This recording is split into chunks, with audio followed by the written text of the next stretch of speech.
창세기는 인류 타락의 기원을 기록하고 있습니다. 인류의 타락은 외부의 자극이 없이 스스로 발생되지 않았습니다.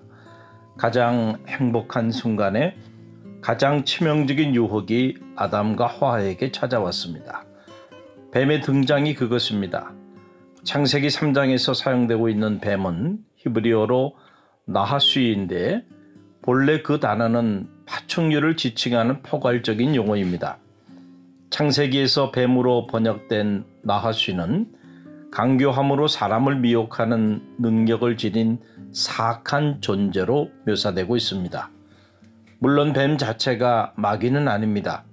그러나 기독교 경전은 뱀을 마귀를 상징하는 생물로 표현하고 있는 것은 사실입니다. 신약성서 마지막 책인 요한계시록에서도 뱀을 마귀로 상징하고 있는 것을 볼 수 있습니다. 큰 영이 내쫓기니 옛뱀 곧 마귀라고도 하고 사탄이라고도 하며 온 천하를 꿰는 자라. 그가 땅으로 내쫓기니 그의 사자들도 그와 함께 내쫓기느니라. 외부로부터 온 불청객 뱀이 강교한 모습으로 하와에게 말을 건넵니다. 하나님이 참으로 너희에게 동산 모든 나무의 열매를 먹지 말라 하시더냐. 수사학적으로 볼 때 이것은 참으로 엄청난 물음입니다. 하와가 가장 경외하는 하나님의 이름으로 접근해서 하와 스스로 하나님의 말씀에 아니요 라는 부정적인 답을 유도하는 실로 무서운 질문입니다. 하나님은 동산 모든 나무의 열매를 먹지 말라 하지 않았습니다. 단지 선악을 알게 하는 나무의 열매만을 먹지 말라고 하였습니다. 이 사실을 누구보다도 잘 알고 있었던 뱀이 교활한 유도 질문을 하고 있는 것입니다.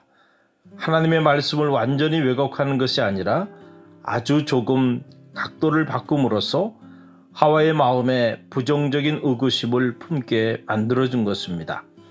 언제나 그렇습니다. 완전히 다른 모습으로 접근하면 누구도 미혹에 넘어가지 않습니다. 비슷하지만 그러나 정확하지 않는 모습으로 접근해서 사람들의 마음을 흔들어 놓습니다. 하나님은 분명히 이렇게 말씀하셨습니다. 동산 각종 나무의 실과는 내가 임의로 먹되 선악을 알게 하는 나무의 실과는 먹지 말라.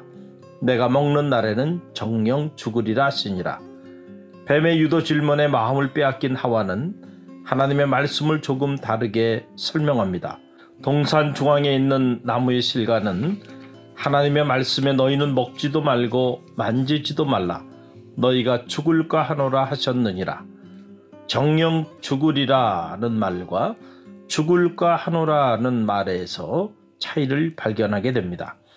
전자는 반드시 죽을 것이다 라는 말이고 후자는 죽을 수도 있고 살 수도 있을 것이라는 말입니다.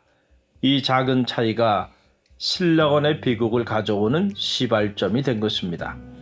하나님의 말씀에 아주 조금 의구심을 품게 만들었던 뱀은 곧이어 자신의 본색을 드러냅니다. 흔들리는 하와의 마음을 보고는 뱀은 하나님의 말씀에 정면으로 도전을 합니다. 이제는 금단의 열매를 먹는 날에는 너희가 결코 죽지 아니하리라고 말합니다. 그러면서 하와에게 뿌리칠 수 없는 달콤한 유혹의 메시지를 던집니다. 너희가 그것을 먹는 날에는 너희 눈이 밝아져 하나님과 같이 되어 선악을 알 줄 하나님이 아심이니라. 왜 하나님이 너희에게 그것을 먹지 말라고 하셨는지 아느냐? 그것을 너희가 먹게 되면 너희도 하나님처럼 될 것이기 때문이다. 이 얼마나 무섭고 달콤한 유혹입니까? 뱀은 한순간에 하와의 마음속에 하나님에 대한 불신과 미움을 갖게 하고 동시에 하나님처럼 되고자 하는 교만한 마음을 심어주었습니다. 하와가 그런 마음을 가지고 금단의 열매를 보니 이전과는 그것이 완전히 다르게 보이기 시작했습니다. 결국 하와와 아담은 뱀의 유혹에 넘어가서 금단의 열매를 따먹고 맙니다. 창세기는 그것을 이렇게 기록하고 있습니다. 여자가 그 나무를 본즉 먹음직도 하고 보함직도 하고 지혜롭게 할 만큼 탐스럽기도 한 나무인지라 여자가 그 열매를 따먹고 자기와 함께 있는 남편에게도 주매 그도 먹은지라. 반짝이는 것이 모두 금은 아닙니다. 겉으로 보기에 에덴 동산처럼 눈부시고 화려해서 롯과 그의 아내의 마음을 사로잡았던 비옥한 땅이 바로 소돔과 고모라였음을 우리는 잘 알고 있습니다. 사탄의 유혹은 언제나 달콤하고 화려합니다. 결코 초라하거나 무가치해 보이지 않습니다. 언제나 인간의 욕망을 극도로 자극하는 형태로 접근해 옵니다. 그래서 쉽게 뿌리치지 못하게 만듭니다. 그 사탄의 달콤한 유혹은 예수에게도 찾아왔습니다. 인간의 아들이 아닌 하나님의 아들로서 공생애를 시작하시기 전에 예수는 40일간 광야에서 식음을 전폐하고 기도하였습니다. 그때 사탄의 유혹이 시작되었습니다. 사탄은 40일간 굶주린 예수에게 가장 치명적인 유혹을 합니다.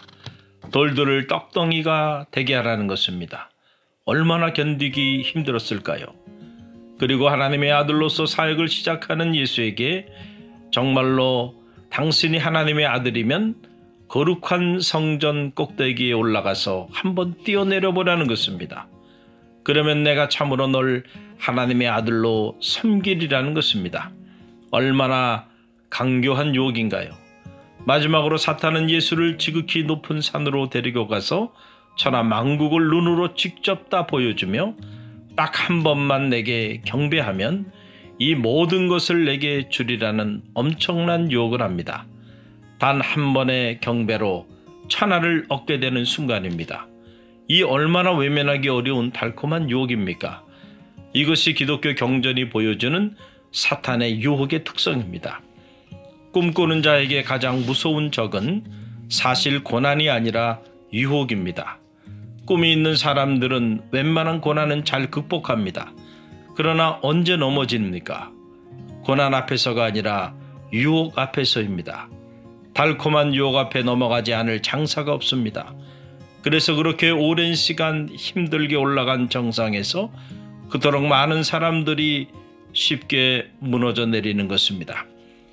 뱀의 달콤한 유혹에 감염되니 하와의 눈에 하나님이 그토록 취하지 말라 하였던 금단의 열매가 그렇게 먹음직스럽고 보함직스럽고 탐스럽기까지 하게 보인 것입니다.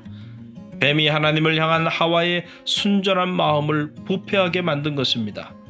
사도 바울은 그 사실을 고린도 교우들에게 이렇게 전하였습니다. 뱀이 그 관계로 하와를 미혹한 것 같이 너희 마음이 그리스도를 향하는 진실함과 깨끗함에서 떠나 부패할까 두려워하노라. 부패한 마음으로 금단의 열매를 따먹은 하와는 홀로만 먹지 않았습니다. 그것을 즉시 자기 남편 아담에게도 나눠주었습니다. 여기서 우리는 소위 죄의 속성을 발견하게 됩니다. 모든 죄는 결코 홀로 행해지길 원치 않습니다. 이것이 바로 죄의 동반성입니다. 공범이 있는 이유가 여기 있습니다. 죄를 범하는 순간 본성상 인간은 알 수 없는 존재의 두려움을 갖게 됩니다.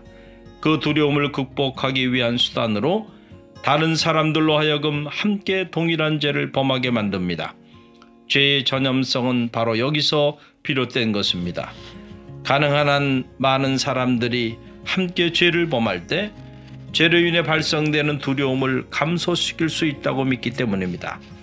즉 모든 사람들이 범한 죄는 더 이상 죄가 되지 않는다는 인간 심리 깊은 곳에 자리하고 있는 삐뚤어진 생각 때문입니다. 죄가 무서운 것은 바로 이와 같은 왜곡된 죄의 동반성 때문입니다. 무엇인가를 쌓는 일은 대단히 힘이 들고 참으로 많은 시간을 필요로 합니다. 그러나 그것이 무너지는 것은 너무도 쉽고 한순간입니다. 결코 오랜 시간을 필요로 하지 않습니다. 추락하는 것은 날개가 없습니다. 진정한 위기는 무대 아래에 있을 때가 아니라 무대 위에 섰을 때입니다. 섰을 때 넘어질까 조심하라. 가장 행복한 순간에 사탄의 가장 달콤한 유혹이 찾아옵니다.